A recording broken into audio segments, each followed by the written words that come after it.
নমস্কার বন্ধুরা, আমি সুশোভন। আপনারা দেখছেন আপনাদের প্রিয় চ্যানেল অদ্ভুত অথচ বাস্তব। একদিকে শ্রীনগরের বুলভার্ড রোডে পর্যটকদের ভিড়, জম্মু ও কাশ্মীরে একের পর এক হাইওয়ে আর টানেল তৈরির কাজ হচ্ছে, ভারতীয় রেলের ট্রেন পৌঁছে যাচ্ছে উপত্যকায়। অন্যদিকে সীমান্ত পেরিয়ে পিওকে অর্থাৎ পাকিস্তান অকুপায়েড কাশ্মীরের রাস্তাঘাটে হাজার হাজার মানুষ নেমে এসেছেন রাজপথে। তাদের হাতে কোনো অস্ত্র নেই, কিন্তু মুখে একটাই হুঙ্কার, আমরা আর পাকিস্তানের অংশ নই। পিওকের সাধারণ মানুষ, ব্যবসায়ী থেকে শুরু করে ছাত্র সমাজ আজ পাকিস্তানের পতাকা নামিয়ে ফেলছে। আর রাওয়ালপিন্ডির সেনা হেডকোয়ার্টারে ঘাম ছুটছে জেনারেলদের। এতদিন যে কাশ্মীর ইস্যুতে আন্তর্জাতিক মঞ্চে গলা ফাটাতো পাকিস্তান, আজ সেই পাকিস্তান অকুপাইড কাশ্মীরের নিয়ন্ত্রণ পুরোপুরি হাতছাড়া হতে বসেছে তাদের। ভারতের national security adviser Ajit Doval যে স্ট্র্যাটেজিক ফ্রেমওয়ার্ক তৈরি করেছিলেন, আজ সেটাই একদম বাস্তব রূপ নিচ্ছে পাকিস্তান সরকারের চোখের সামনে। পাকিস্তানের সেনাপ্রধান এবং সে দেশের প্রধানমন্ত্রী শাহবাজ শরীফ আজ পুরোপুরি দিশেহারা। পরিস্থিতি এতটাই অনিয়ন্ত্রিত যে পাক সেনা এতদিন ভারতীয় কাশ্মীরের অশান্তি ছড়ানোর স্বপ্ন দেখত, আজ তারা নিজেদের দখল করা জমিতে সেনা পাঠিয়েও আন্দোলন থামাতে পারছে না। কিন্তু কিভাবে ঘটে গেল এই ঐতিহাসিক ঘটনা? যে পিওকেকে এতদিন পাকিস্তান নিজেদের ঢাল হিসেবে ব্যবহার করত, সেখানে কিভাবে ভারতের পক্ষে এই অভূতপূর্ব বার্তা পৌঁছে গেল? ভারত কি এবার কোনো যুদ্ধ না করেই পিওকে পুনর্দখল করার দোরগোড়ায় এসে দাঁড়িয়েছে? কেন হঠাৎ করে পিওকের প্রতিটা ব্লকে পাকিস্তানের বিরুদ্ধে স্বাধীনতার দামামা বেজে উঠল? আজ এই এক্সক্লুসিভ জিওপলিটিক্যাল অ্যানালিসিসে আমরা এই সমস্ত জটিল রাজনৈতিক প্রশ্নের উত্তর অনুসন্ধান করব। তাই ভিডিওটি কোনো স্কিপ না করে একদম শেষ পর্যন্ত দেখুন, কারণ আজকের এই এপিসোডটি ভারতের ভবিষ্যৎ ভূরাজনীতি বুঝতে অত্যন্ত সাহায্য করবে। আজকের আসল খবরের কেন্দ্রবিন্দু হলো পাকিস্তান অকুপায়েড কাশ্মীর বা পিওকে। দীর্ঘদিন ধরে রাওয়ালপিন্ডির মিলিটারি এস্টাবলিশমেন্ট সাধারণ কাশ্মীরিদের ওপর যে অবিচার করে আসছিল, আজ তার বিস্ফোরণ ঘটছে। পিওকের সাধারণ মানুষ এখন পাকিস্তান সেনার বিরুদ্ধে সরাসরি যুদ্ধ ঘোষণা করেছে। কিন্তু এই পরিস্থিতিতে কয়েকটা অত্যন্ত গুরুত্বপূর্ণ প্রশ্ন উঠে আসে, যা আজ গোটা বিশ্বের জিওপলিটিক্সকে নাড়িয়ে দিয়েছে। প্রথম প্রশ্ন, কিভাবে কোনো সামরিক অভিযান বা ওয়ার ছাড়াই ভারত আজ পিওকেতে এই ধরনের ভূরাজনৈতিক পরিবর্তন আনতে সফল হলো?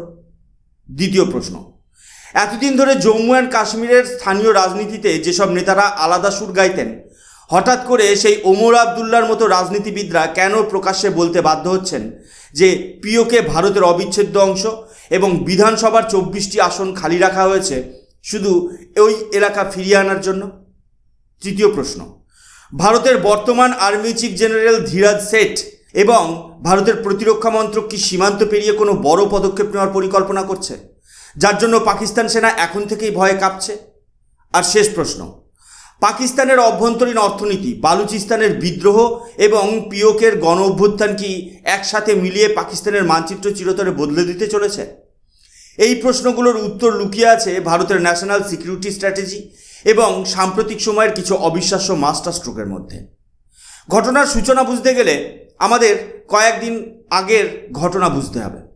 14 ও 15ই আগস্ট যখন সমগ্র ভারত ইন্ডিপেন্ডেন্স ডে উদযাপনে মগ্ন ছিল, ঠিক তখন লাইন অফ কন্ট্রোল বা এলওসি বরাবর এবং জম্মু ও কাশ্মীরের বিভিন্ন আর্মি সেন্টারের বাইরে বিরাট বড় বড় প্রজেক্টের স্ক্রিন বসানো হয়। এই স্ক্রিনগুলোতে ঠিক কী দেখানো হয়েছিল? সেখানে কোনো সিনেমা বা কাল্পনিক গল্প দেখানো হয়নি। সেখানে সরাসরি দেখানো হয়েছিল পিওকের বর্তমান বাস্তব চিত্র। দেখানো হয়েছিল কিভাবে পাকিস্তান সেনা মুজাফফরাবাদ এবং রাওয়ালকোটের রাস্তায় নামা নিরস্ত্র আন্দোলনকারীদের ওপর নির্বিচারে গুলি চালাচ্ছে, কিভাবে সেখানে খাদ্যের হাহাকার চলছে আর সাধারণ মানুষ পাকিস্তানের অত্যাচারের বিরুদ্ধে চিৎকার করছে। National security adviser Ajit Doval খুব ভালো করেই জানতেন যে সত্যের থেকে বড় কোনো উইপন হতেই পারে না। এতদিন ধরে পাকিস্তান যে প্রোপাগান্ডা বা ফেক ন্যারেটিভ প্রচার করছিল, তা মাত্র 80 মিনিটের এই ভিডিও প্রদর্শনীতে সম্পূর্ণ ধূলিসাৎ হয়ে যায়।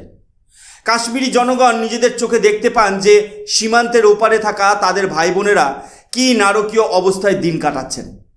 যে পাকিস্তানের এজেন্ডা ছিল ভারতীয় কাশ্মীরের যুবকদের মগজ ধোলাই করা, আজ সেই অজিত দোভালের সঠিক চালে ন্যারেটিভ উল্টে গেছে।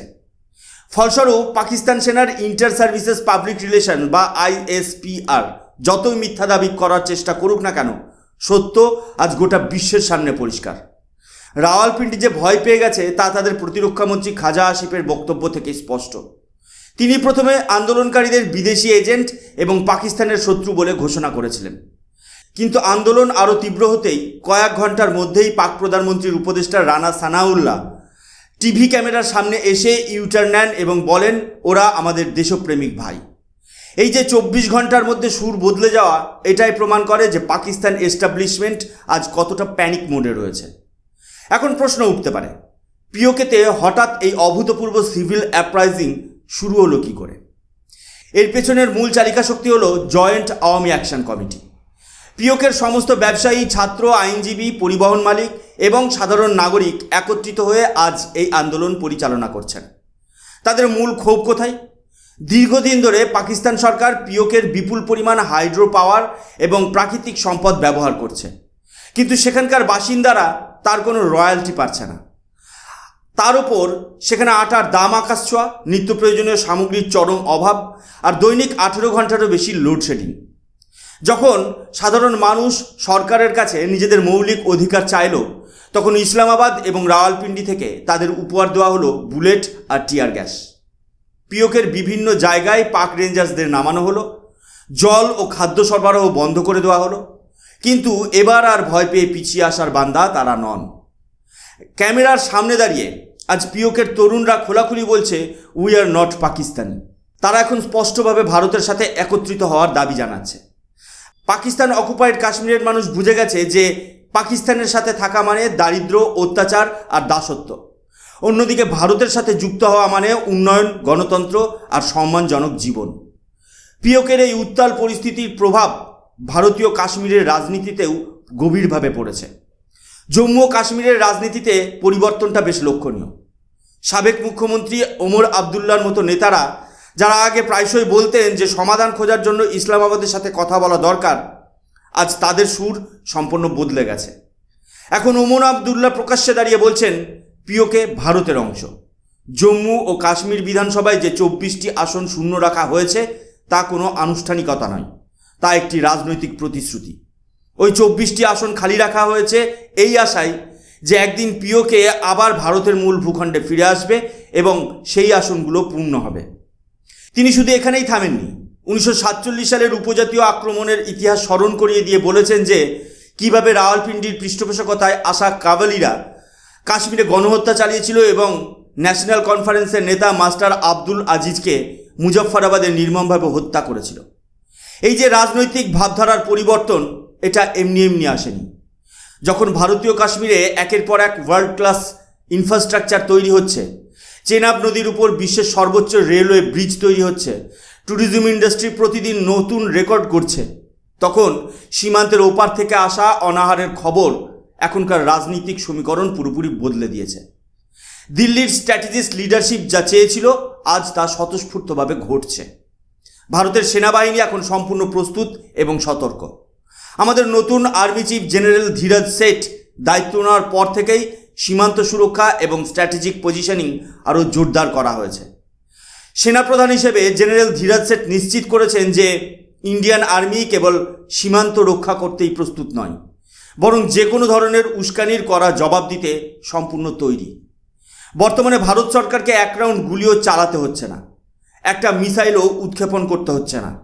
পাকিস্তানের নিজেদের তৈরি করা বৈষম্য এবং অর্থনৈতিক ধস তাদের ভেতর থেকে ধ্বংস করে দিচ্ছে।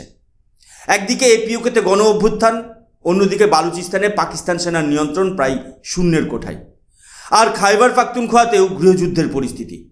পাকিস্তান সেনার সাবেক নীতি ছিল ভারতকে ভারতের ভেতরে ব্যস্ত রাখা, কিন্তু আজ অজিত দোভালের স্ট্র্যাটেজিক ডক্ট্রিন পাকিস্তানকে এমন এক অবস্থায় নিয়ে দাঁড় করিয়েছে যেখানে তারা নিজেদের অস্তিত্ব রক্ষা করতেই হিমশিম খাচ্ছে। প্রাইম মিনিস্টার নরেন্দ্র মোদী আগেই আন্তর্জাতিক মঞ্চে হুঙ্কার দিয়েছিলেন যে পাকিস্তান নিজেদের অপরাধের জন্য বিশ্বের কাছে ভিক্ষার পাত্র নিয়ে ঘুরবে। আজ সেই ভবিষ্যৎবাণী বাস্তব রূপ নিয়েছে। পরিশেষে একটা কথাই বলা যায়, দক্ষিণ এশিয়ার মানচিত্রে একটা বড় পরিবর্তন এখন সময়ের অপেক্ষা। 1947 সালের তৎকালীন রাজনৈতিক ভুলের কারণে যে সীমান্ত তৈরি হয়েছিল, আজ 2026 সালে দাঁড়িয়ে সেই ভুল সংশোধন হওয়ার প্রক্রিয়া শুরু হয়ে গেছে। ইসলামাবাদ আজ অর্থনৈতিকভাবে দেউলিয়া, রাজনৈতিকভাবে দেউলিয়া এবং সামরিকভাবে দিশেহারা। অন্যদিকে ভারত আজ অর্থনৈতিক শক্তি হিসেবে বিশ্বের দরবারে মাথা উঁচু করে দাঁড়িয়ে আছে। পিওকের জনগণ আজ ভারতের জাতীয় পতাকা নিয়ে রাজপথে নামছেন এবং রাওয়ালপিন্ডির শাসনকে পুরোপুরি প্রত্যাখ্যান করছেন। এখন প্রশ্ন হচ্ছে, আগামী দিনে কি আমরা পিওকে সম্পূর্ণ ভারতীয় মানচিত্রে আনুষ্ঠানিকভাবে যুক্ত হতে দেখব? ভারত সরকার কি উপযুক্ত সময়ে কোনো চূড়ান্ত পদক্ষেপ নেবে? আপনারা কি মনে করেন? পিওকের এই ভারতের মূল ভূখণ্ডে ফিরে আসা কি এখন শুধু সময়ের অপেক্ষা? পাকিস্তান সেনা কি পারবে নিজেদের অস্তিত্ব বাঁচাতে, নাকি বালুচিস্তান ও পিওকে তাদের হাতছাড়া হয়ে যাবে? আপনার মূল্যবান মতামত কমেন্ট বক্সে অবশ্যই লিখে জানান।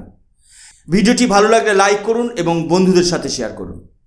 আমাদের চ্যানেল অদ্ভুত অথচ বাস্তবকে সাবস্ক্রাইব করে বেল আইকনটি প্রেস করে দিন, যাতে এই ধরনের গুরুত্বপূর্ণ জিওপলিটিক্যাল অ্যানালিসিস আপনারা কখনো মিস না করেন। আমি সুশোভন আজকের মতো এখানেই বিদায় নিচ্ছি। দেখা হবে পরবর্তী কোনো উত্তেজনাকর জিওপলিটিক্যাল পর্বে। ততক্ষণের জন্য সবাই ভালো থাকবেন, সুস্থ থাকবেন। জয় হিন্দ, বন্দে মাতরম, ভারত মাতা কি জয়।